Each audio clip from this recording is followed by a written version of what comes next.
पाली रस्त्यावर खासगी बस आणि ट्रक यांच्यामध्ये भीषण धडक होऊन अपघात झाल्याची घटना काल शनिवारी घडली। माहितीनुसार वसुरी जवळ प्रवाशांनी भरलेल्या लक्झरी बस आणि ट्रकमध्ये हा अपघात झाला। अपघातात एकाचा जागीच मृत्यू झाला तर दोन्ही वाहन चालक गंभीर जखमी झाले आहे।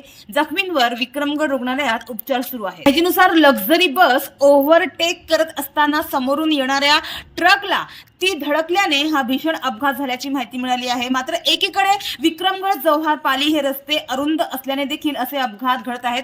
प्रत्यक्ष पाहिलं तर कधी कधी या रस्त्यांवर वाहने समोरासमोरून पास होण्यासाठी एका साइडच्या वाहनाला थांबावं लागते। रस्ते अरुंद असल्याने वाहनधारकांना याचा त्रास सहन करावा लागत आहे।